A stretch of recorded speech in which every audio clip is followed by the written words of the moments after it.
Trump, mesdames et messieurs, semble avoir remporté les élections de 2026. Nous avons été témoins du plus frappant bouleversement politique de l'histoire contemporaine. Ce n'est même plus une partie à plusieurs coups, c'est un échec et mat, ou peut-être même un mat sans échec. Mais comme chez Boris Boutkeyev, je crois, oui, Boutkeyev qui donne un uppercut, et voilà. Uppercut et c'est tout, rideau. Boutkeyev était d'abord machiniste à la Taganka, puis il est devenu acteur et boxeur. Et voici ce qui se passe, donc c'est la débâcle. Je parlerai d'Amaka plus en détail un peu plus tard, mais ces chèques de $2000 et plus sont destinés à tous ceux qui ont été fortement affectés par les droits de douane imposés par Trump. Une partie de ces droits de douane ira aux personnes affectées, l'autre servira à rembourser la dette extérieure des États-Unis. C'est-à-dire que, disons-le ainsi, les personnes moins instruites, appelons-les comme ça, seront folles de joie à propos de l'argent qu'elles ont reçu. Et ceux qui sont un peu plus instruits se réjouiront du fait que l'énorme dette des États-Unis commence enfin à être remboursée. On s'attend à des recettes de 500 milliards de dollars d'ici la fin de l'année 2026. Et de l'année 2025, je vous prie de m'excuser. Et 1 trillion, si je ne me trompe pas, est attendu d'ici la fin de l'année 2026, au cours de l'année 2026. Bien sûr, la Cour suprême ne s'arrête pas.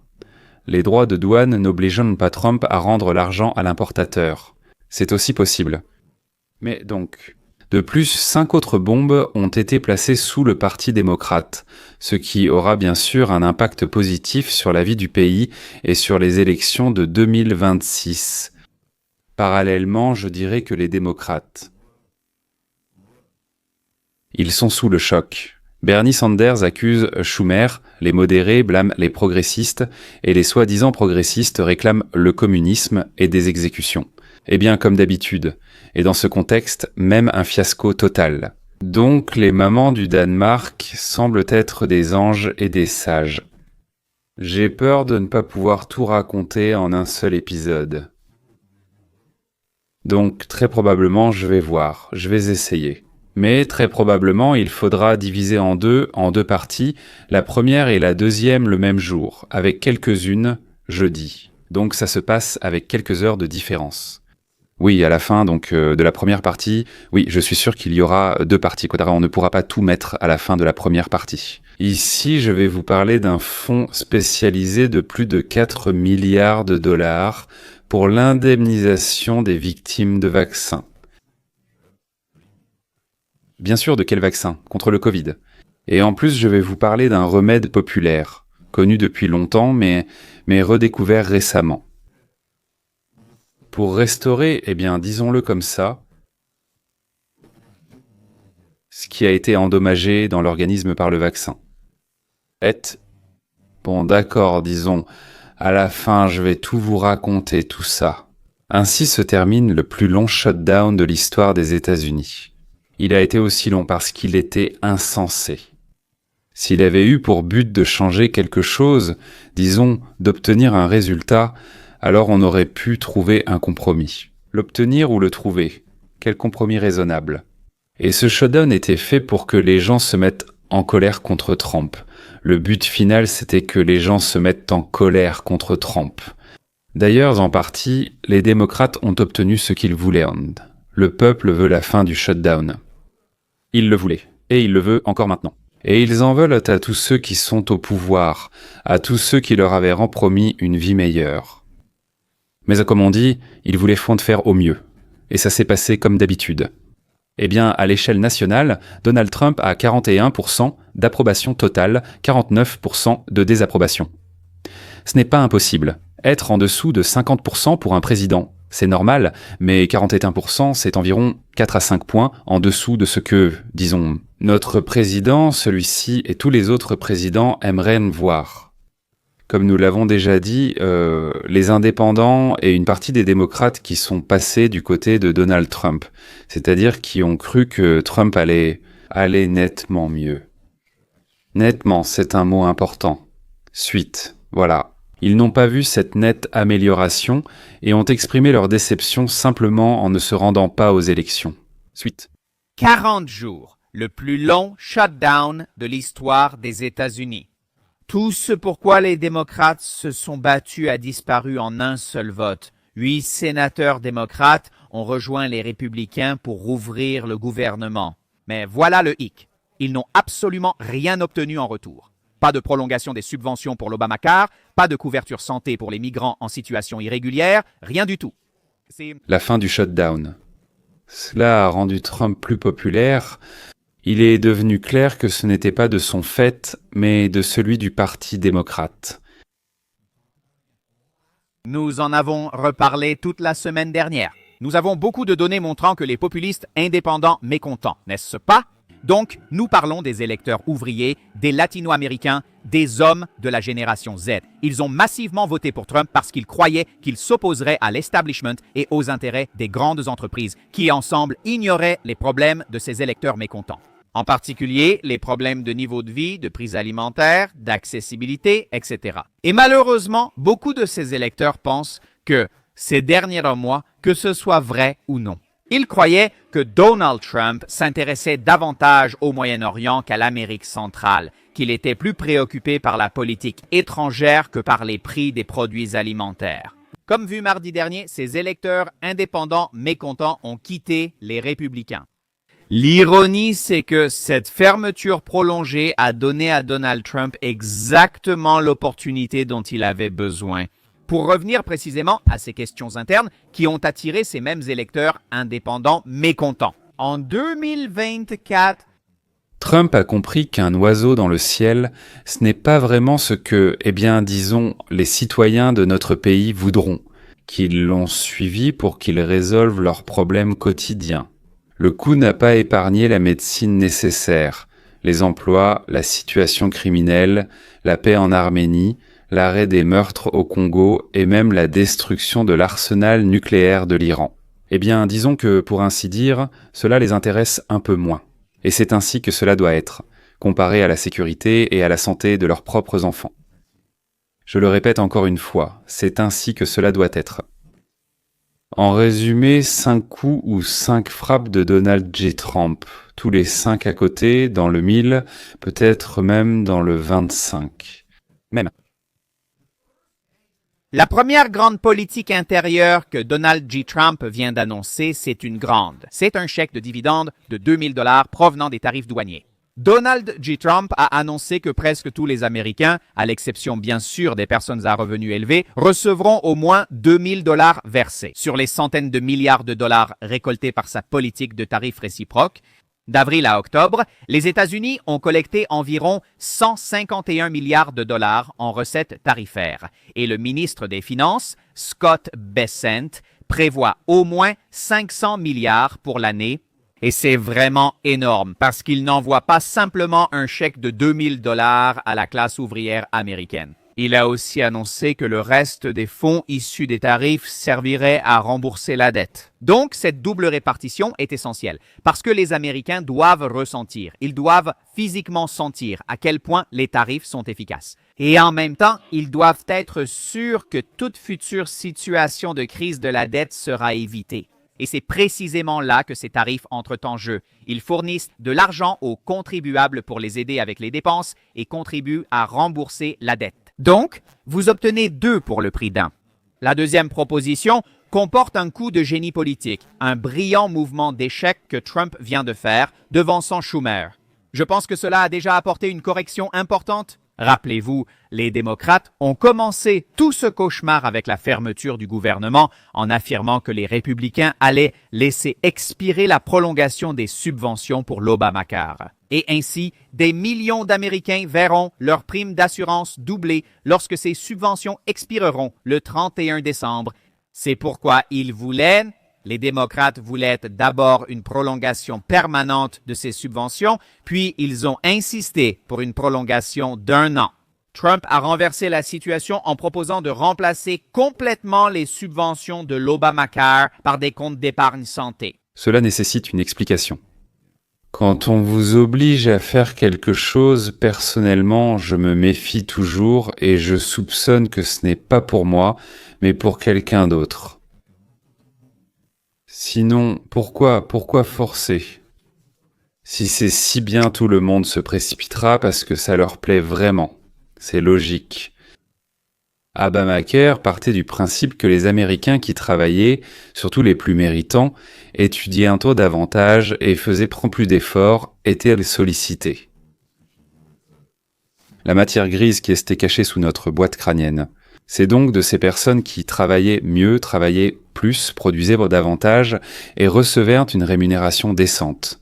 Prendre de l'argent, même s'ils ne voulaient pas vraiment d'assurance maladie ou s'ils en voulaient une très limitée. Ensuite, ils transféraient, l'État transférait notre argent directement aux compagnies d'assurance et celles-ci se sont engagées à prendre en charge, donc avec notre argent, ceux qui ne payaient pas eux-mêmes. C'est-à-dire du vol en plein jour, la nuit, le matin, le soir. Comment? Depuis l'école? D'ailleurs, c'est exactement la même chose avec l'école. Donc tu dois payer pour l'école de ton enfant. Et si tu veux une autre école, pas celle qu'on t'a attribuée, on te dit ton enfant ira dans cette école. Si tu veux une autre, il faut payer. Et là où tu veux emmener ton enfant. J'ai 5 petits-enfants et 2 d'entre eux sont déjà passés par des écoles privées à partir de la 5e classe. Mais c'est nous qui avons payé, donc enfin ma fille, ma famille, c'est nous qui avons payé. Comme pour une école publique, obligatoirement, et en plus pour l'école qu'on avait choisie. Parce que si tu veux que ton enfant étudie dans une bonne école, oui, il faut payer. Séparément Obamacare, c'est exactement le même système, absolument. Si tu dis « je n'ai absolument pas besoin de votre assurance maladie », tu dois quand même payer une amende parce que tu l'as refusé. Une amende parce que tu l'as refusé. Si tu dis « je n'en ai absolument pas besoin », c'est-à-dire qu'on te met une amende. Génial, oui, en Californie, si tu refuses, tu dois payer une amende. 900 $ par an, ce n'est pas tant que ça, apparemment, oui. Et le coût de l'assurance pour les personnes modestes est de 900 $ par an pour un adulte, bien sûr. Parfois moins. Est-ce que vous comprenez quelque chose? Je comprends une chose. Que tu veuilles ou non, que tu utilises ou non, il faut mettre l'argent sur la table. Parce qu'ils veulent et que de l'argent, et toujours plus. On nous a expliqué que, pour l'instant, ça restera. En gros, pour que tout se stabilise avec l'Obamacare, il faut encore prendre un peu d'argent des impôts généraux, et après, tout ira comme sur des roulettes. Comme prévu, ça démarre, mais l'horloge était chinoise, pas suisse. Et il n'y a pas assez d'argent. Bon, ils ont compté, recompté, oui, ils ont encore compté, et ils en ont eu les larmes aux yeux. Mais les actions des compagnies d'assurance ont augmenté de 1000%, soit 10 fois depuis l'adoption de l'Obamacare. Leurs revenus ont été multipliés par 10, les revenus de ces compagnies sont devenus plus élevés que tout ce qui s'est jamais produit. Eh bien, pour notre civilisation, disons-le comme ça, oui. Désormais, aux États-Unis, il existe une certaine forme d'épargne d'argent, bien sûr lorsque les fonds sont transférés sur, appelons-le en russe, un compte santé spécialisé. Oui. Ce que vous avez transféré là-bas jusqu'à un certain montant. Cela n'est pas imposé et depuis ce compte, on peut payer tout ce qui est lié à la santé. Oui, là-bas. Les médicaments, les médecins, probablement les clubs de sport. Si je comprends bien, on peut sûrement payer les entraîneurs dans le club de sport, payer aussi les vitamines, le yoga, les cours, mais cela n'était accessible qu'à un petit nombre de personnes, d'un type bien précis. Les assurances, donc les politiques, qui sont payées, d'accord, payées par les compagnies pharmaceutiques. D'ailleurs, pas seulement la politique, mais aussi les médias. Ils ne laissaient pas passer. Laisser passer, autoriser, faire la promotion de ce type d'épargne médicale pour tout le monde. C'est-à-dire que pour un certain public de niche, on peut, mais pour le grand public, non. Pourquoi? Ce n'est pas clair. Voilà. Mais l'essentiel, c'est que Donald Trump a proposé dans ce sens que les subventions pour les pauvres n'iraient pas à une compagnie d'assurance, mais directement aux gens. Sur ces comptes médicaux, ce sont des comptes de santé. Et ils chercheront eux-mêmes des médecins, des médicaments et tout le reste, et négocieront avec eux. Apparemment, disons, comme ils négocient, et tout le reste. Là-bas, si tu vas acheter une voiture, tu négocies. Tu vas voir plusieurs médecins, tu vérifies s'il est bon ou mauvais, combien il prend, et ainsi de suite. Nous faisons tout cela quand nous achetons des légumes au marché ou des services qui nous conviennent. Voilà, une partie de cela sera déjà incluse cette année, puis à partir du 1er janvier, pour ainsi dire, le reste de tout cet arrangement. Ce sera un énorme coût pour les compagnies d'assurance, les entreprises, les firmes pharmaceutiques et une aide immense pour les familles qui ont besoin d'aide. Il y en a encore. L'assurance santé américaine n'est en fait pas une vraie assurance. Je vais tenter de l'expliquer. C'est là où je me suis trompé. En parlant d'assurance santé, il s'agit de quelque chose de totalement différent. Comparez par exemple, vous avez une assurance pour votre voiture, n'est-ce pas?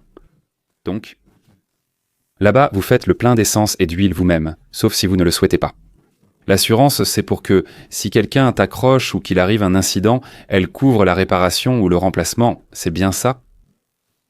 En plus, selon à quel point tu es assuré, il y a, disons, la santé, tes soins, on peut dire. Enfin, tout ce qui est lié à ça.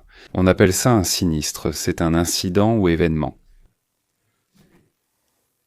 Maintenant, l'assurance auto ne couvre pas l'essence, l'huile, le lavage ou le remplacement des essuie-glaces, n'est-ce pas? Et vous allez dire, mais pourquoi devrait-elle payer? C'est absurde, non? Pourquoi, disons, l'huile, l'essence? Mais l'assurance médicale, si vous devez nettoyer et blanchir vos dents, vous allez chez le dentiste, on vous blanchit et nettoie les dents. Qui paie? Non, l'assurance. Pourquoi devrait-elle payer pour vous? Eh bien, presque tout est payé par l'assurance, alors qu'elle était censée être une assurance contre les accidents. Si c'était le cas, nous paierions pour elle. C'est $200 enfin. $300 par mois, oui, et pas ce que vous payez. Je ne sais pas combien. Oui, enfin, moins. 500, 600, c'est sûr. Là, c'est plutôt 900, voire plus par mois, pas par an. Et ensuite, si besoin, il faut aller chez le médecin, l'infirmière ou on a demandé à l'intelligence artificielle. Que faire contre la constipation? On a acheté mais dépensé très peu. Donc, Trump autorise à faire ce qui était auparavant interdit à la population, c'est-à-dire qu'il autorise quelque chose de très spécifique, pour ainsi dire. Nous n'aborderons pas les raisons, mais un groupe de la population en bénéficiait là-bas. La majorité, non. Maintenant, nous pouvons choisir. C'est-à-dire que nous avons désormais le choix de ce que nous voulons faire.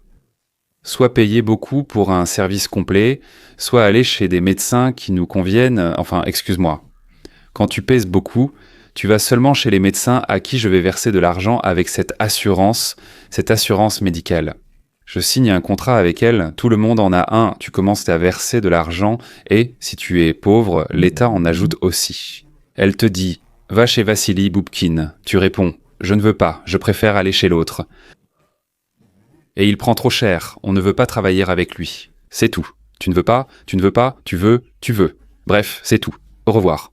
Voilà. Ou prendre une assurance accident et aller chez les médecins que nous choisissons. S'il vous plaît, vous avez de l'argent sur le compte, négociez avec eux, c'est tout. Point final. Les médecins commenceront à faire la même chose que les vendeurs de gadgets, disons. Baisser les prix, améliorer le service. Auparavant, c'est la compagnie d'assurance qui les payait et ils faisaient du zèle là-bas, leur léchaient les tombes, les bottes. Et quand tu vas dans un magasin, tu es le client, n'est-ce pas? Oui. Et devant toi, comme on dit, ils se plient en 4.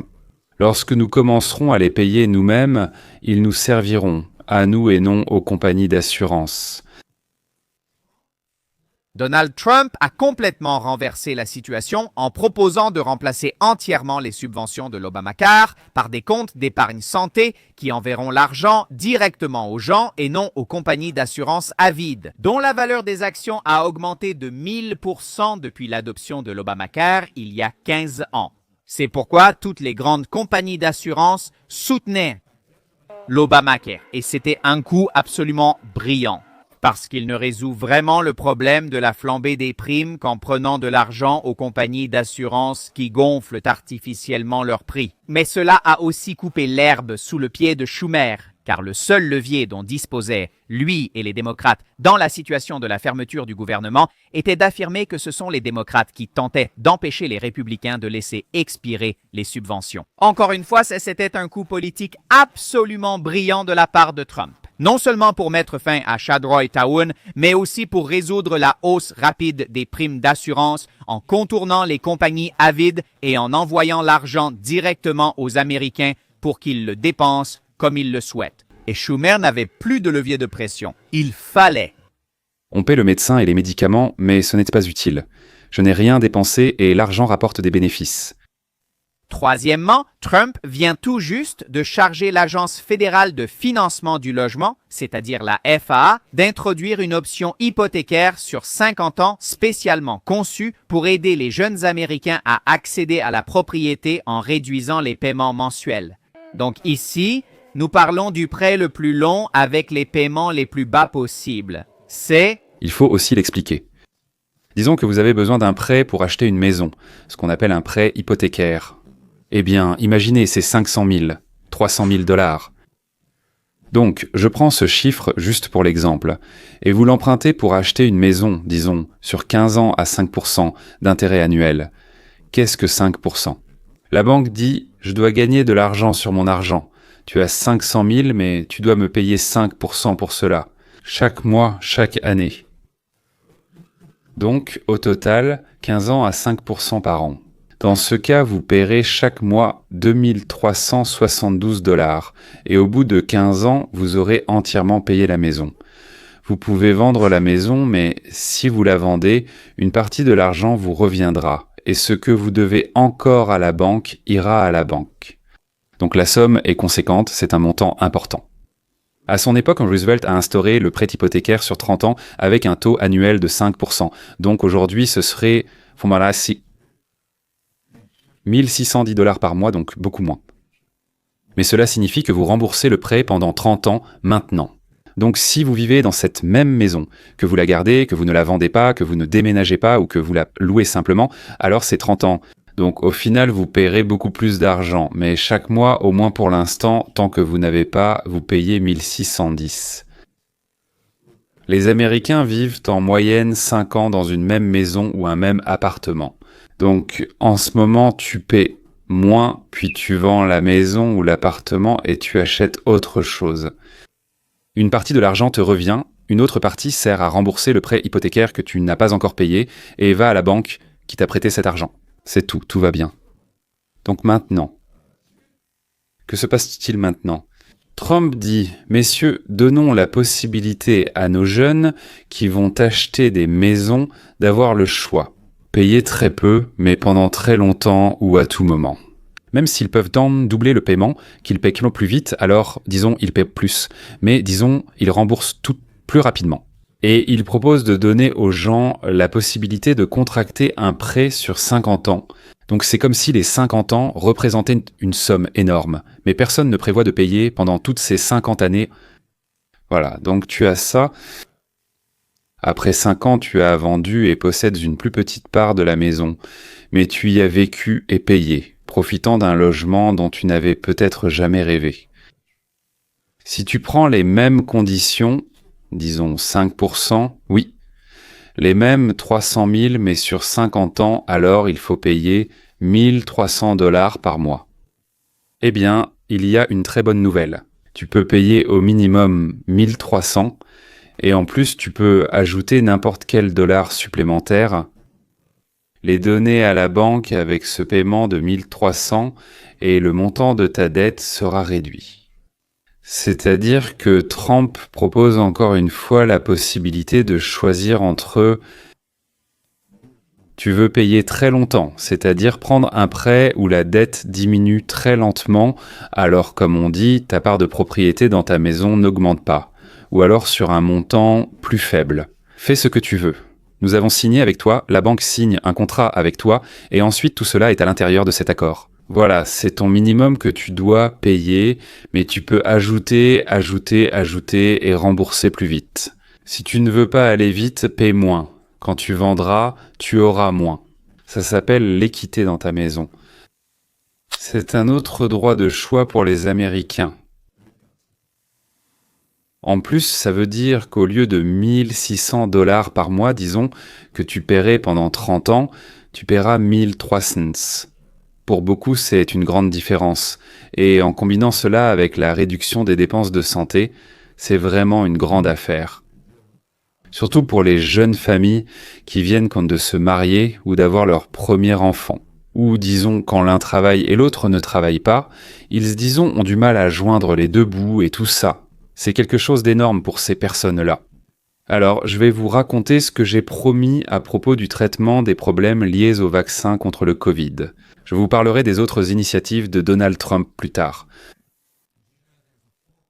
Saviez-vous qu'un fonds de 4,5 milliards de dollars existe pour indemniser les victimes de préjudices liés au vaccin? N'est-ce pas choquant? Encore une fois, c'est une inversion totale de ce que nous avons vu il y a 4 ans. Mais ce qui est encore plus inquiétant, c'est le nombre de personnes qui ne réalisent toujours pas que les vaccins à ARNM peuvent en réalité causer des dommages persistants longtemps après l'injection. Et tout cela se résume à quelque chose qu'on appelle les protéines spike. Maintenant, ces protéines spike peuvent affecter vos vaisseaux sanguins, votre système immunitaire, voire même votre cerveau. À part qu'il existe un fonds pour compenser les problèmes liés aux vaccins. Et ces vaccins n'ont pas été testés pendant longtemps, comme vous le savez, oui. Donc, même ceux qui ne les ont pas testés longtemps et qui n'ont pas investi beaucoup d'argent dedans, ils ont quand même gagné énormément d'argent sur notre dos. Et ils nous forçaient aussi à payer pour les vaccins en Ouganda, en Arménie, au Mozambique et au Nigeria. Mais ce n'étaient pas les entreprises elles-mêmes qui nous forçaient, elles faisaient en pression sur les politiciens ou leur donnaient quelque chose, après quoi les politiciens nous forçaient. Voilà, ces sociétés pharmaceutiques ont un tel levier et les politiciens, eux, donc ils vont simplement dans la direction où souffle le vent. Donc nous avons payé l'injection de ces vaccins, enfin on ne sait pas trop quoi, oui, et maintenant nous payons les dégâts causés par ce liquide qui nous a été injecté, qui a été introduit dans l'organisme des millions. Mais donc, en plus du fonds, en plus de l'indemnisation, il existe aussi des méthodes populaires pour restaurer les fonctions de l'organisme. Et pour des millions de personnes, les conséquences apparaissent après des mois, voire même des années. Alors, que pouvons-nous faire pour nous protéger et restaurer notre santé de manière naturelle? Il s'avère que la réponse commence dans votre intestin. Votre microbiome intestinal, c'est-à-dire la communauté de bactéries vivant en vous, est le facteur numéro 1 pour la santé globale et l'immunité. Mais des années d'utilisation d'antibiotiques, de consommation d'aliments transformés et de toxines ont détruit cet équilibre pour la plupart des Américains. Croyez-le ou non, mais la chose la plus importante que vous puissiez faire pour votre microbiome intestinal, c'est de consommer du kimchi. J'espère que tout le monde sait ce qu'est le kimchi. Ce sont des légumes fermentés. Kavosh est un mot hébreu et c'est justement en Israël que le kimchi a été inventé. Le kimchi contient du chou. Ensuite vient l'ail, le piment rouge, l'oignon. Le kimchi est une source puissante de probiotiques. Il contient des vitamines A, B, C, K, des fibres, des antioxydants, du calcium, du fer et du potassium.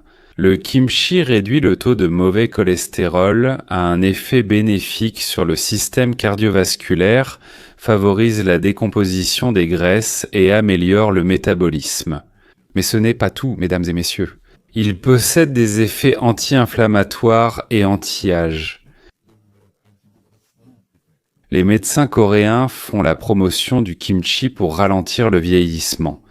Ils parlent du maintien de la santé de la peau et des vaisseaux sanguins.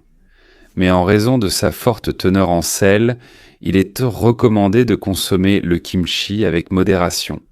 D'ailleurs, toutes les femmes au foyer qui savent préparer de la choucroute apprendront facilement à faire du kimchi classique et pourront en manger un petit morceau 2 fois par jour.